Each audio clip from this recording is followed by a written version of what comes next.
Hi everyone, welcome to FinTech Academy. This is Harsh.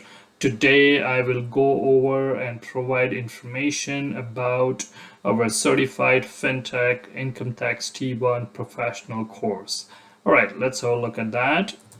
All right, so let's first understand who is this course for. Well, our Income Tax T1 course is designed for anyone who wants to learn Canadian income tax as a tax preparer or for personal use. Those thinking of starting their own tax preparation business, for bookkeepers seeking to build their business, students looking to expand their knowledge with practical real-world guidance, those seeking to enhance their current Canadian income tax skills, business owners and entrepreneurs, and those needing a refresher. Well, basically, anyone who wants to learn the income tax T1, which is the taxes for personal level, for them this course is valuable. All right, let's have a look further at what will be covered in the course. Let's see what this course will cover in our journey of learning Canadian income tax. First, we'll start with Introduction to Canadian Income Tax System.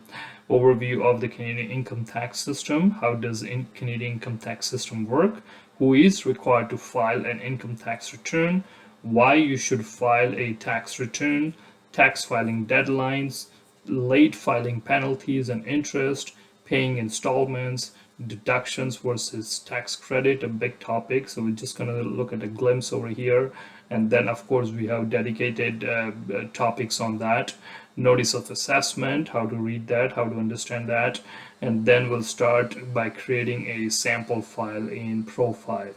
Right, so once we have understanding of the introductory part of the Canadian income tax system, next we'll be looking at employment income.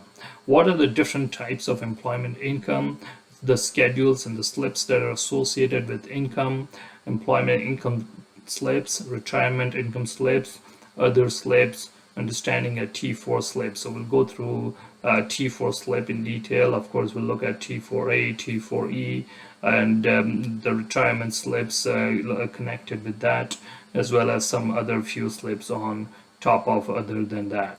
Right, further we'll look at who can deduct employment expenses, which is the T2200, T777, employment expenses, which are eligible expenses, employment expenses, which is home office expenses, how much you can deduct and how you can calculate that, employment expenses or motor vehicle expenses, what are the rules and regulations about that, the logs that you need to maintain for the kilometers and all those stuff, and we'll be going in detail. And then we'll look at the examples of recording T4, T4A, T4E, T4A OAS, which is the old age security, then T4A, which is the pension, T4RF, T4RSP, T2202A, and the T5007. So all of these will be shown that how do they work in the section of employment income, as well as connected to that the employment expenses. Right, so the further next topic that we'll be looking on is going to be investment income. What are considered investment income, schedules and slips associated with investment income, recording T5 and T3 in Schedule 3, rules of capital gains and losses, how does principal residence exemption formula work. So we'll be looking and seeing the impact of that when we apply that in the T1 return. And then we'll look at the examples of recording the T3, T5, T5013, T5018. Right, further continuing, next topic we'll be touching is going to be a very valuable one, which is rental income. What is rental income? Definition of that, and as per CRA, what is considered as a rental income and expenses, rental income or business income. How do you come to the conclusion on that? The form which is associated with that, which is T776 with rental income. What are rental expenses which are allowable? Repairs versus capital improvements. If you do that on your rental property, how do you define which one is what? CCA, which is the capital cost allowance rules for the rental properties. And then of course we'll be looking at the example for the T776 connected with our first topic. So basically we'll create a database file or a taxpayer file right from the beginning, and then we'll start recording their employment expenses as well as employment income, their investment income, their rental income. And then the next topic that we'll be touching on is going to be deductions, which is all different kind of deductions that we'll be going through: RRSP deductions, RRSP HBP, which is a home buyer's plan, RRSP lifelong learning plan, pension income splitting for seniors. A little bit complex topics, but we'll go through and show you how it can be made easier so that you can give the benefit just in case if you're going to do a tax filing for a senior. Union and professional dues, childcare expenses, how do you claim that? One of the very valuable ones. The way to get your taxable income down. Spousal and child support, moving expenses, another very detailed form on that, the T1M, allowable business investment loss, and then we'll be looking at the examples of reporting and entering the details of each of these. So that is the word deductions, which will help us get the taxable income down, right? And further, next topic, which is a big one, that is about tax credits.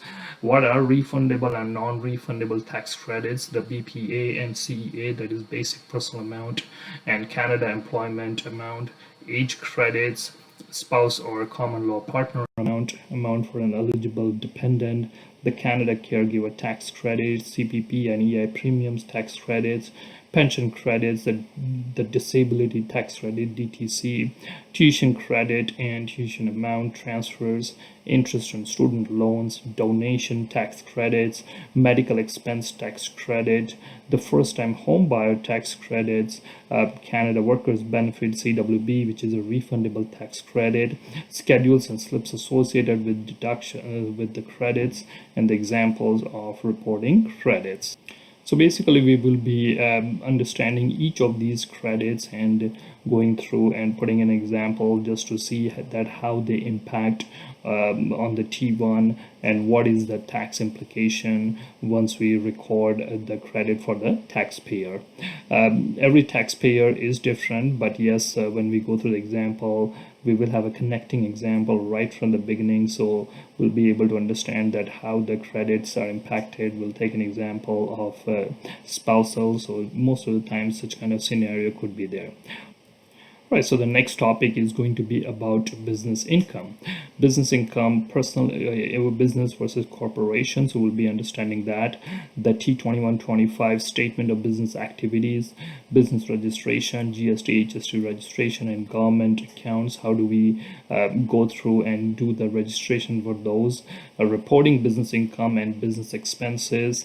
What expenses are allowable and how much it is, and what are the rules on that, on each of the different kind of expenses that can be claimed. Income that you can report, business income or professional income. Motor vehicle expenses online in 90 to 81, what you can claim as a motor vehicle expenses. How do you divide between if there is a vehicle that is used for personal use as well as if it's used for business?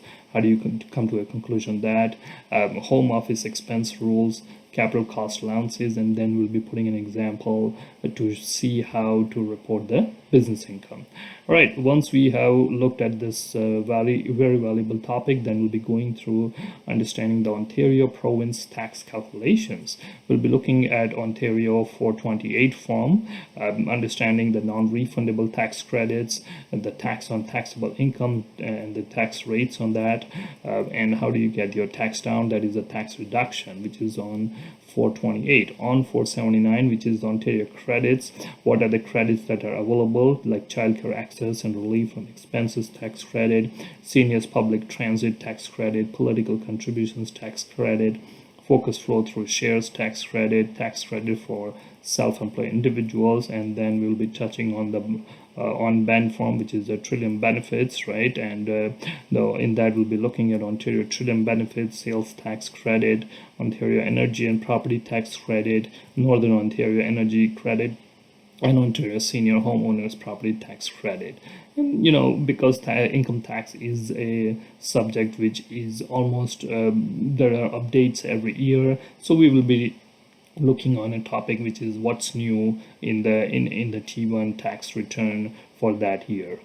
So over and above, our goal for this particular course will be that to get you in a position wherein you can do your tax filing by yourself, or if you're looking to start your own tax practice, or you're looking to be a tax consultant, or you want to expand your consulting business. Let's say you're already doing bookkeeping and you want to add one more feather of service.